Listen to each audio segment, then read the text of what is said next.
यार मैं तो कैंटीन के अंदर ही हूँ। तुम? दिखाई तो नहीं दे रही मुझे कहीं। ये देखो, यहाँ पे आ जाओ। ये रही। आयजा ने देखा कि उसकी दोस्त मलीहा एक कोने में लैपटॉप खोले किसी से चैटिंग में मसरूफ थी। आयजा उसके सर पर पहुंच गई और उसका फेसबुक देखने लगी। ये क्या है? ऐसे मुंडा तो बहुत जोड़ा है। कौन है ये? कल ही फेसबुक पे दोस्ती हुई है, बहुत मजे मजे की बातें करता है। फेसबुक की दोस्ती? तुम्हें पता है फेसबुक पे ना सब कुछ फ्रॉड होता है, और मुझे तो लगता है ये भी कोई लड़की है और लड़का बन के तुम्हें पागल बना रहा है। अरे देखो देखो, इनबॉक्स चेक करो क्या कह रहा है। कहता है इतना रोमांटिक है कि दुनिया की सारी हसीन लड़कियों से एक साथ मोहब्बत कर सकता है। अरे बाबा, ये तो मैसेजेस है ना। मैसेजेस पे तो कोई भी कुछ भी बोल सकता है। मेरी मानो तो इन सब चीजों से ना पीछा छुड़वा लो। अच्छा तुम ज्यादा बातें नहीं करो, मेरे लिए एक चाय का कप मंगवाओ। और हाँ देखो मैंने इसे कैसे बेवकूफ बनाया है, मैसेज पढ़ो। हाँ, बात सुने। जी मैम। एक चाय ला दीजिएगा। चेक करो कैसे बेवकूफ बनाया है मैंने इसे, मैसेज पढ़ो। वाह भाई, मैं तो आपकी फैन हो गई। पर बात ये है कि तुमने ये सब कुछ नहीं छोड़ना है ना? तुम देखो तो सही, मैसेज पढ़ो। अच्छा, तो तुमने इसलिए क्लास बंक की थी? बंद करो ये सब। एक सेकंड अल्लाह हाफिज तो कहने दो। हाँ bye, take care, see you tomorrow. एक बात बताऊं, तुमने इसका नंबर भी लिया हुआ? नहीं तो यार देखो, तुम मेरी दोस्त हो, मैं तुम्हें समझा रही हूँ। ये सारे चक्कर छोड़ दो, तुम पढ़ाई पे ध्यान दो। तुम्हें मैं पागल दिखाई देती हूँ क्या? अच्छा तो एक काम करते हैं, मैं अपनी आईडी खोल के इसे एक मैसेज करती हूँ और देख लेते हैं ये तुमसे कितना सिंसियर है। यूँ पता चल जाएगा। ठीक है, नो ऑब्जेक्शन। तुम भी ट्राई कर लो। ओके।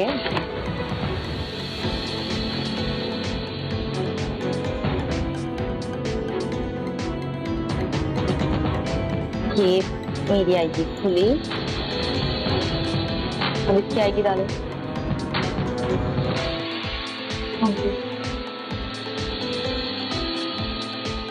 ये किया मैसेज, देखते हैं। डॉक्टर मलिया की दोस्त डॉक्टर आयजा ने फैसलाबाद के रिहायशी और मलिया के फेसबुक फ्रेंड जुल्करनैन को रिक्वेस्ट भेजी तो वो फौरन कबूल कर ली गई। दोनों में फोन नंबरों का तबादला भी हो गया और बातचीत भी शुरू हो गई थी। शब्बीर ने एक दिन देखा कि डॉक्टर आयजा कॉलेज की सीढ़ियों पर अपना बैग रखे कोई किताब पढ़ रही थी कि जुल्करनैन का फोन आ गया।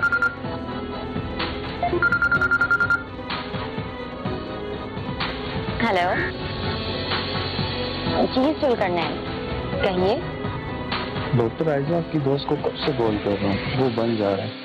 क्या आपके साथ है वो? इसी वजह से मैंने आपको कॉल किया। अच्छा वो तो क्लास में है। और कुछ? मुझे लगा कि आप बुरा मान गई। नहीं बाबा, मैं क्यों बुरा मानूंगी। वैसे एक बात बताएं, बहुत प्यार करते हैं आप मलिया से? अब मैं आपको क्या बताऊं, बस यूँ समझ लीजिए कि उसकी तस्वीर ही मेरी जिंदगी है। अच्छा, और अगर उससे ज्यादा अच्छी लड़की कोई मिल गई आपको तो? हो ही नहीं सकता, उससे अच्छी कोई नहीं है। वैसे ऐसी बात तो नहीं है, क्योंकि याद है कुछ दिन पहले आप मेरी आंखों की तारीफ कर रहे थे। आंखें ही नहीं, आप मुकम्मल तौर पर खूबसूरत लड़की हैं। अच्छा फर्ज कीजिए, अगर मैं आपसे कहूँ कि मलिया आपको बेवकूफ बना रही है तो? सवाल ही नहीं पैदा होता। फिर भी कभी तो आपको ऐसा लगा होगा, आपने कभी तो ऐसा सोचा होगा। सोचने का क्या है, आदमी पता नहीं क्या क्या सोच रहा है। लव काश पे यकीन है आपको? क्या मतलब? मतलब कभी आपने सोचा होगा कि मलिहा से पहले आपकी दोस्ती मुझसे हो जाती? जी? अरे आप तो घबरा गए, मैं तो मजाक कर रही हूँ, बस चेक कर रही थी अपनी भूंडी आवाज में आपसे बात करके। अरे अब आप ज्यादती कर रही हैं। साफ कह दीजिए ना कि मैं आपकी आवाज की भी तारीफ करूं। अच्छा बहुत सही ना आपको, फिर बताइए मेरी आवाज कैसी है? मीठी, सुरीली, फिसलती, कूदती, गूंजती भी आवाज है आपकी। ओह माय गॉड, ये तो शायरी है। तो आपको शायरी पसंद है? शायरी भी और शायरी पसंद करने वाले भी। What a coincidence। वैसे मलिया तो भागती है शायरी का नाम सुन के।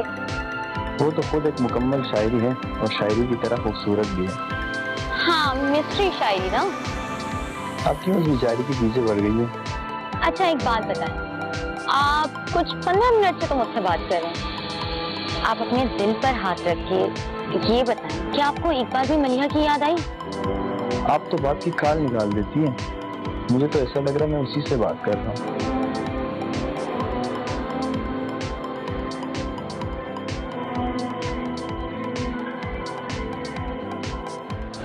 इस कहानी की मजीद तफसीलात हम आपको दिखाएंगे, लेकिन एक ब्रेक के बाद। कहीं जाइएगा मत, क्योंकि कोई देखे ना देखे, शब्बीर तो देखेगा। शायरी भी और शायरी पसंद करने वाले भी।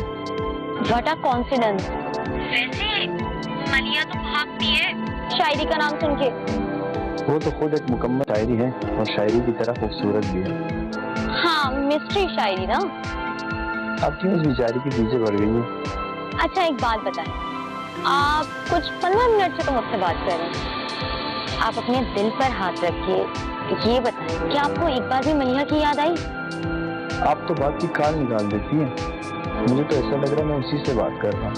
चले इसी बात पे एक तबसरा याद आ गया। आप भी क्या याद करेंगे? ऐसा लगा उसने मुखातिब किया मुझे। ऐसा लगा कि उसने मुखातिब किया मुझे जब मुझसे उसके चाहने वाले ने बात की। ओह वाह, आपको तो याद है। वैसे ये तबसरा कितना खूबसूरत है ना। आपसे बात करके ना मुझे बहुत अच्छा लगा। वैसे अब मैं क्लास में जा रही हूँ तो मलिहा को बता दूंगी कि आप उसे ढूंढ रहे थे। कोई जरूरत नहीं, ये तो हमारी आपस की बात थी। नाइस। चले ठीक है, फिर बात होगी। खुदा हाफिज़।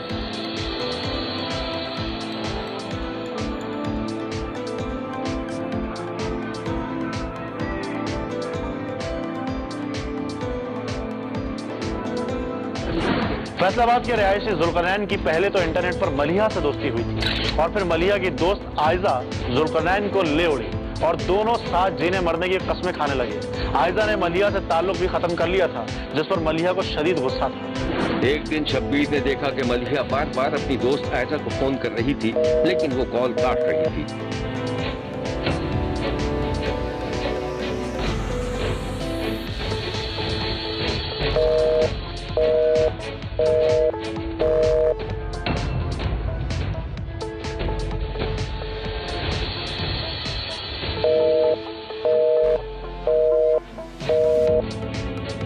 जिसके बाद मलिहा ने अपनी कार निकाली और सीधी अपने दोस्त के घर पहुंच गई।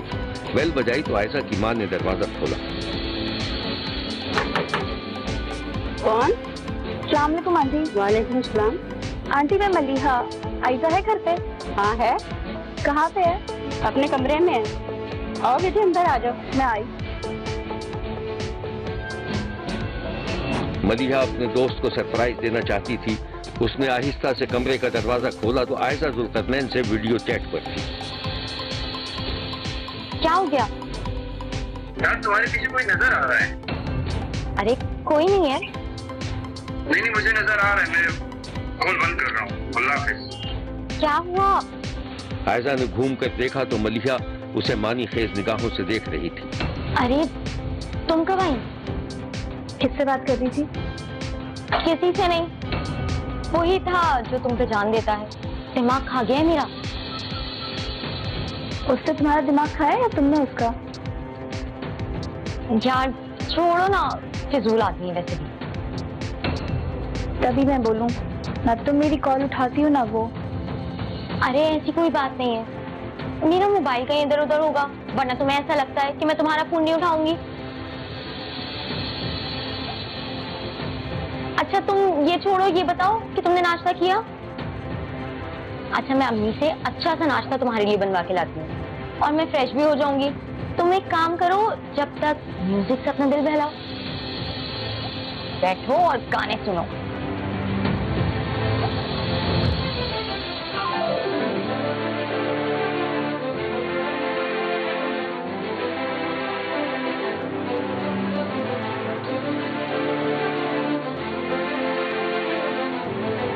मलिहा ने जुल्करनैन को बहुत समझाने की कोशिश की, लेकिन जुल्करनैन तोते की तरह आंखें बदल चुका था और अब वो सिर्फ डॉक्टर आयजा का ही होकर रह गया था। इस दौरान आयजा की तालीम मुकम्मल हो गई थी तो आयजा के माँ बाप ने एक डॉक्टर से उसका रिश्ता करवा दिया था।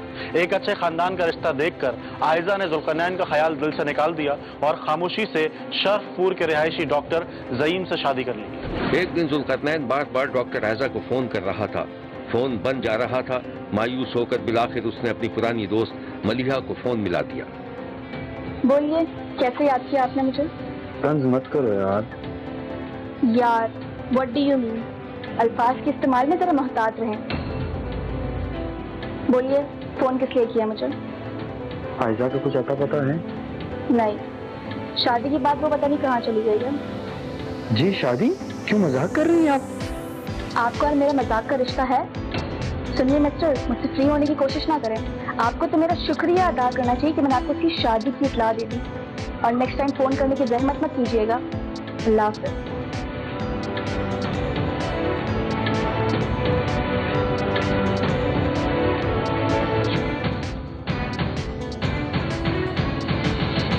आयजा की शादी की खबर सुनकर जुल्करनैन का दिमाग थक से उड़ गया था और उसकी आंखों में खून उतर आया था।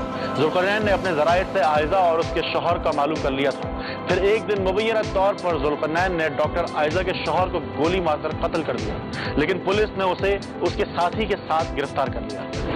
इस अफसोसनाक वाक़े की तफसील पुलिस ने कुछ इस तरह बताई। SHO सिटी जो है शाहकोट और जो है CIA के जो बाकी मेंबरान हैं, इनको मिला के एक टीम बनाई कि भी इस अंधे कत्ल को फौरी तौर पे ट्रेस किया जाए, क्योंकि ये एक बहुत ही हीनियस ऑफेंस था और एक जिसमें एक डॉक्टर को कत्ल कर दिया गया था। मकतूल है, उसकी शादी एक खातून के साथ हुई थी जिसका नाम जो है आयजा, बच्ची का नाम आयजा था। उसकी पहले एक लड़का जुल्करनैन जो कि हमारा मेन मुलजिम भी है इसमें, उसके साथ ताल्लुकात थे, फ़ोन पे रब्ते भी थे और रब्ता था। और वो उससे पहले जो है वो उससे ये भी शादी भी करना चाहता हो कि किसी और लड़के के साथ जो है वो निकाह हो गया। तो उसी असना में इसने जो है वो इस जो है डॉक्टर का जो है वो मर्डर कर दिया। जो दो कातिल हैं उनमें एक का नाम जुल्करनैन है और जो दूसरा कातिल है उसका नाम है मोहम्मद एहसन वल गुलाम अहमद। ये दोनों हमारे जो है हमारी कस्टडी में। मकतूल के घर वालों पर जो कुछ गुजरी वो नाकाबिल बयान है। इकलौता बेटा है और पिछले 8.5 माह से तहसील हेडक्वार्टर शाहकोट में बतौर मेडिकल अफसर काम कर रहा था। उसने अब ड्यूटी ख़त्म करके अब घर वापस आना था, तो उसको मैंने फ़ोन पे बात भी की थी, कहता पापा मैं बिल्कुल इंशाल्लाह 9:30 बजे तक घर पहुंच जाऊंगा। लेकिन हम उसका वेट करते रहे कि वो आएगा तो हम मिलके खाना खाएंगे। तो हमारा बेटा 10 बजे तक नहीं पहुंचा, तो मैंने फिर उसके फ़ोन पे बात की तो उसका जो मोबाइल था वो बंद जा रहा है। 10:30 बजे के करीब थाना शरफपुर से हमें इतला मिलती है कि आपके बेटे का वहाँ पे उन्होंने फिर व्हाट्सएप पे मुझे तस्वीर भी भेजी, उसकी गाड़ी का नंबर भी भेजा। तो उन्होंने बताया तो नाम मालूम अफराद जो है उन्होंने उसको फायर करके उनको कत्ल कर दिया। तो हमारे पाँव के नीचे से ज़मीन निकल गई। मेरा इकलौता बेटा था। ये जो लोग मुलव्वस हैं उसमें आसन है जो सहूलतकार है, और उसके बाद सईद नामी एक शख्स है, और जुल्करनैन है, और अनीसुर रहमान है, और इनके साथ 2 लड़कियां भी शामिल हैं। मलिहा नामी लड़की है, उसको उन्होंने वो टैरम बेल पे है। एक जिसके साथ मेरे बेटे का निकाह हुआ था वो डॉक्टर आयजा, उसको भी उन्होंने थोड़े दिन यहाँ रखने के बाद वो फारग कर दिया। मतलब कि इन्वेस्टिगेशन कोई गैर तसल्ली बख्श है, कोई सही सिमत की तरफ चल नहीं। और सर जब मैं सब बच्चों को देखती हूँ ना सर, जब मेरा बीच में अपना बच्चा नहीं ना होता सर, मुझे कुछ अच्छा नहीं लगता सर। बेशक वो बच्चे जो स्कूल में आते हैं वो मेरे ही बच्चे हैं, लेकिन सर जो अपना बच्चा होता है वो तो एक अलग सी बात होती है ना सर। जब अपने बच्चे को नहीं देखती तो सर जो मेरा अंदर है ना सर, मैं आपको बता नहीं सकती सर। मैं पता नहीं एक दिन में कितनी बार होती हूँ और कितनी बार मैं उसको याद करती हूँ सर। मेरे मोबाइल में आप देख लें सिर्फ उसकी स्नैप है, कोई 1 मिनट ऐसा नहीं होता जिस वक्त मैं उसकी स्नैप नहीं देखती और आंखों से आंसू निकाल के सर ये मेरी आंखों का हाल देखिए क्या हो गया सर। जाहिर बात है जिसका एक बेटा हो और उस माँ का क्या हाल हो सकता है। और नाजायज बच्चे के साथ ऐसा किया जाए। सर मेरी IG पंजाब मेरी उनसे अपील है कि वो मुझे इंसाफ दिलाएं। सर जाहिर बात है मेरा एक बेटा है, सर मुझे इंसाफ चाहिए जिन्होंने भी ये किया है। सर मैं नहीं कहती वो कौन लोग हैं या कौन नहीं है, सर मुझे इंसाफ चाहिए। शब्बीर ने शरफपुर में पेश आने वाले इस खूनी वाकये की मजम्मत की है और इस कहानी के 3 अहम किरदार थे और शब्बीर का कहना है कि ये तीनों किरदार मुबैना तौर पर खुद गर्ज थे और मोहब्बत उनके नजदीक एक ढोंग थी और फिर इसका अंजाम भी इंतहाई अफसोसनाक हुआ। देखते रहिए, क्योंकि कोई देखे न देखे, शब्बीर तो देखेगा।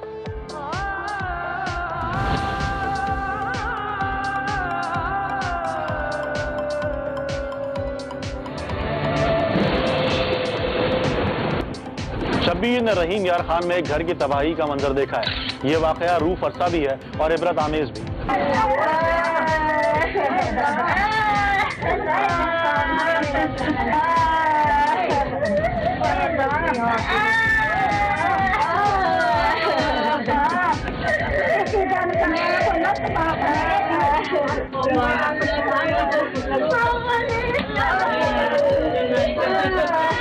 रहीम यार खान के चक नंबर P145 का ये मंजर इंतहाई अफसोसनाक है। एक घर के अहाते में पुलिस एहलकार देखे जा सकते हैं, जबकि घर के बाहर बड़ी तादाद में लोग जमा हैं। घर के अंदर एक कमरे में 3 बच्चों और उनकी मां की लाश खून में लथपथ पड़ी हुई है और पुलिस मामलात को समझने की कोशिश कर रही है। घर के बाहर मकतूलीन के खानदान का एक फर्द पुलिस अफसर को तफसीलात बताता हुआ दिखाई दे रहा है।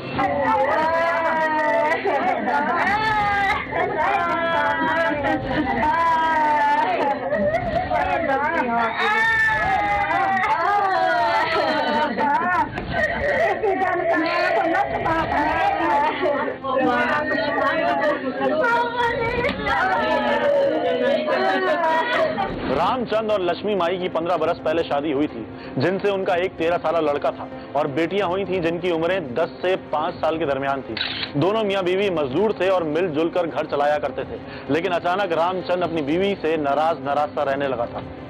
एक दिन शब्बीर ने देखा कि लक्ष्मीबाई सर पर बड़ा सा टोकरा रखे घर को लौटी तो उसका शौहर प्रेमचंद घर में मौजूद था। बीवी ने टोकरा सर से उतारा और कमीज की जेब से कुछ करेंसी निकाल कर गिनने लगी।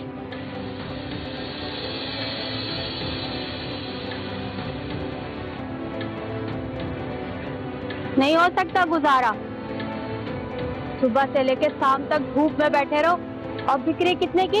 ये 600 रुपए की। मैं कल से नहीं छापे लगाऊं।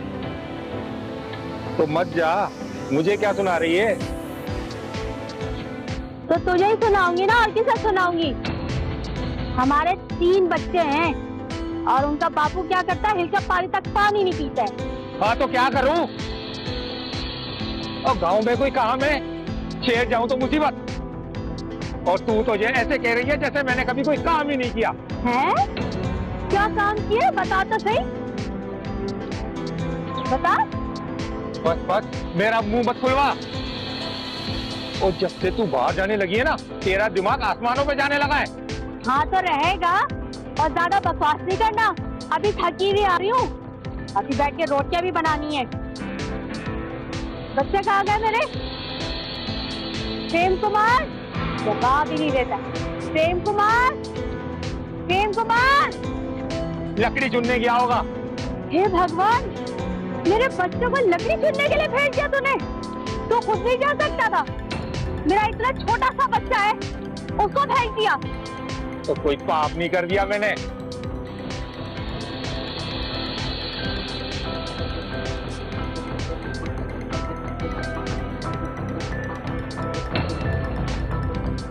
आराम से काम करने का तरीका नहीं है तुझे।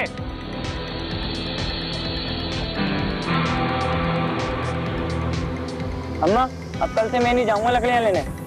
आज झाड़ियों में एक सांप निकल आया था, मुझे बहुत डर लगा। उसने तुझे काटा तो नहीं ना? नहीं नहीं, मैंने उसे पत्थर मारा, वो डर के चले गया।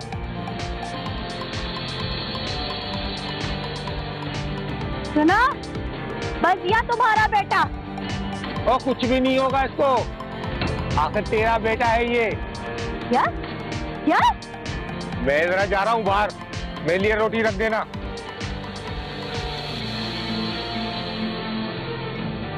अम्मा, ये अब्बा मुझे तेरा बेटा क्यों कहता?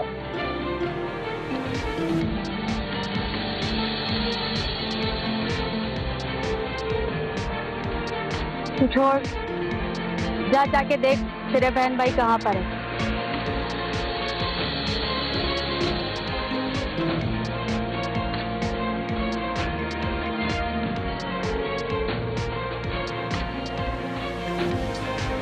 लक्ष्मी और उसके शौहर के दरमियान गुर्बत और तंगदस्ती पर तो झगड़ा रहता ही था, अब ताल्लुकात की खराबी में शकूक और शुबहात में भी इजाफा होने लगा था। एक दिन शब्बीर ने देखा कि लक्ष्मी आंगन में चारपाई पर बैठी थी कि उसके बेटे ने घर में घुसते ही खबर दी कि कोई उससे मिलने आया हुआ है।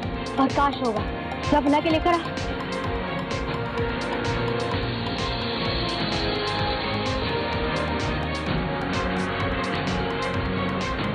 नमस्ते दीदी। नमस्ते भैया, तुम कहो कैसे हो? मैं ये कह रहा था कि कोयटा से बादाम आए हुए हैं, बड़े अच्छे और सस्ते हैं, पर आप कहें तो 1-2 मन मंगवा लूं? भैया पैसा कहाँ है, अगर थोड़ा भारी मिल जाए तो। उधारी में 10-20 किलो तो मिल सकते हैं। अच्छा, मैं रामचंद्र से पूछकर बताती हूँ। रामचंद्र, जा अपने अब्बा को बुला के लेकर आ। अभी वो बताएगा ना, फिर मैं तुझे बताती हूँ। हाँ? बेटा दौड़ता हुआ गया तो रामचंद्र अपने एक दोस्त के साथ जमीन पर लकीरें खींचकर कोई खेल खेल रहा था। अब्बा, अम्मा बुला रही है। कोई आया है क्या? है, हाँ कोई आदमी आया है। अच्छा चल, मैं आता हूँ। नरेंद्र देख, गेंद को हाथ मत लगाना, बेईमानी मत करना, मैं अभी आता हूँ। तू होगा बेईमान, घर जा, जल्दी होकर वापस आ जा। ठीक है ठीक है। शौहर घर में दाखिल हुआ तो कुछ पूछे बगैर ही उसकी बीवी लक्ष्मी ने प्रकाश का उससे तारुफ करवा दिया। वो ये प्रकाश है, कह रहा बहुत अच्छे बादाम आए हुए हैं, नमस्ते। उधार में खरीद लो। रामचंद्र ने नमस्ते का जवाब देने के बजाय एक नजर प्रकाश को ऊपर से नीचे तक देखा और फिर नजरें फेर कर बीवी से मुखातिब हुआ। एक आदमी है ये, उधार भी दे रहा है। तो तुझे तो सब उधार दे देते हैं, मुझे तो कोई एक पाई भी नहीं देता। भैया रहने दो, अभी जरा हालात अच्छे नहीं है ना, भगवान ने चाहा तो फिर कभी सही। अच्छा दीदी, मैं चलता हूँ। अरे ऐसे ही? लक्ष्मी, तू अपने मेहमान की खिदमत नहीं करेगी क्या? इस कहानी की मजीद तफसीलात हम आपको दिखाएंगे, लेकिन एक ब्रेक के बाद। कहीं जाइएगा मत, क्योंकि कोई देखे ना देखे, शब्बीर तो देखेगा। मोहब्बत की आग में झुलस रहा था। उसे न सिर्फ ये यकीन हो गया था कि उसकी बीवी की गैर मर्दों से दोस्ती थी, बल्कि अब वो अपने बच्चों के बारे में भी मशकूक हो गया था। शब्बीर ने देखा कि लक्ष्मी का शौहर शदीद इस्तराब के आलम में इधर से उधर टहल रहा था। उसे अपनी बीवी प्रकाश से हंस हंस कर बातें करती दिखाई दे रही थी।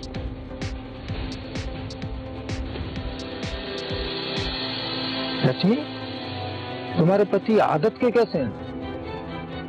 मेरा पति सिर्फ नाम का पति है, जिंदगी हराम करके रखी है उसने मेरी। मारना पीटना, लड़ाई झगड़ा, जब से शादी हुआ है ना, एक दफा भी काम पे नहीं गया है।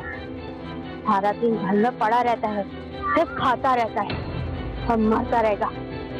3 बच्चा पैदा कर लिया, लेकिन उसका भी मुमकिन मुस्तकबिल का नहीं सोचा। मैं ही करने वाली हूँ, मैं ही माँ हूँ और मैं ही बाप। सुबह से लेकर शाम तक बाहर काम करती रहूं और फिर घर में आके कुछ पका पका कर खिलाऊं और उसकी बातें भी सुनूं, मार भी खाऊं। अगर वो बच्चों का पूछेगा, तुम क्या कहोगी? कि इतनी हिम्मत है?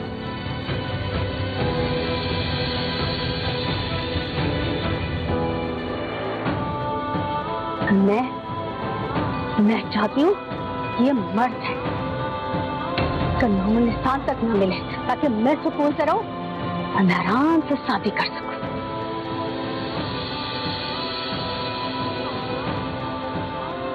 क्या कहती हो? काट दूं गला? होना तो यही चाहिए, जान से मरता टुकड़ा टुकड़ा करके ना खेत में दबा दो, ताकि किसी को पता ही नहीं चले, इसका नाम और निशान तक ना मिले। नहीं मिलेगा उसको नाम और निशान।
उस रात रामचंद ने कुल्हाड़ी से वार करके अपनी बीवी और तीनों बच्चों को कत्ल करने के बाद खुद भी अपने गले पर छुरी फेर ली थी और अस्पताल पहुंचकर जान दे दी थी। रहीम यार खान में पेश आने वाले इस खूनी वाक़े ने पूरे गांव को दहला कर रख दिया था। पुलिस और मक़तूलीन के लवाहिकीन मुसलसल राब्ते में थे और मुकदमा दर्ज कर लिया गया था। अपने 2 बेटियों, 1 बेटे और बीवी को तेज धार में छुरी के साथ कत्ल कर दिया, साथ उनको कुल्हाड़ी के वार करके जैसे मुख्तलिफ सुपरवाइजर बात पहुँचाई। यदि इनके माशी हालात मियाँ बीवी दरमियान चलता रहता था तो उन्होंने जो है ना वो शौहर ने अपनी बीवी को और बच्चों को कत्ल किया। दूसरी शहादत इसके अंदर और भी सप्लीमेंट हुई है कि जब ये सुबह तकरीबन 8:30 बजे तक कमरे से नहीं उठे तो 7 बजे तशवीश लाख हुई। तो सुबह तो अमूमन ये रोजाना 7 बजे करीब उठ जाते थे, लेकिन आज ये नहीं उठ रहे। लोगों ने दरवाजा खट कराया तो अंदर से आवाज़ कोई नहीं आ रही। फिर उसके बाद लोगों ने वो दरवाज़ा तोड़ा है। तो अभी तक की जो शहादत सामने, अभी तक के जो हालात सामने उससे यही लग रहा है कि जी ये उसने अपने बीवी अपने बच्चों को मार कर खुद जो है ना खुद शुरू होता है।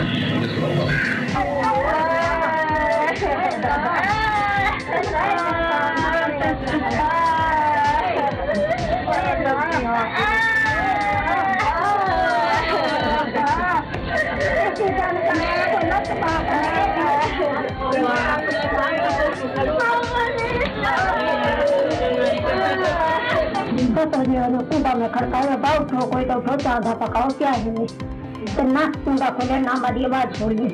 वरना मैं भगी गया, जवाने सारे कुछ जवान जिन दुकान तक खड़े हैं वो सारे भगे हैं, भगे तो कुंडा भगे नहीं, अंदरों देखे तो सारे कुंडे।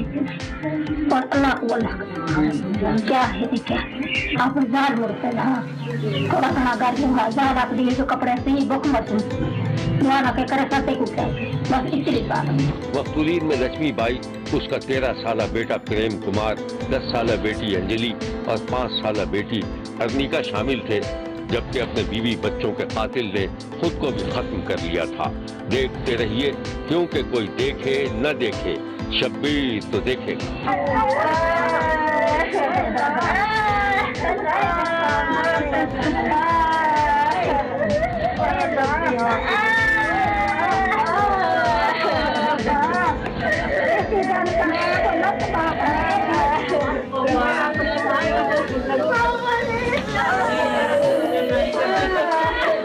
शब्बीर का कहना है कि वो देख रहा है और मुसलसल देखता रहेगा।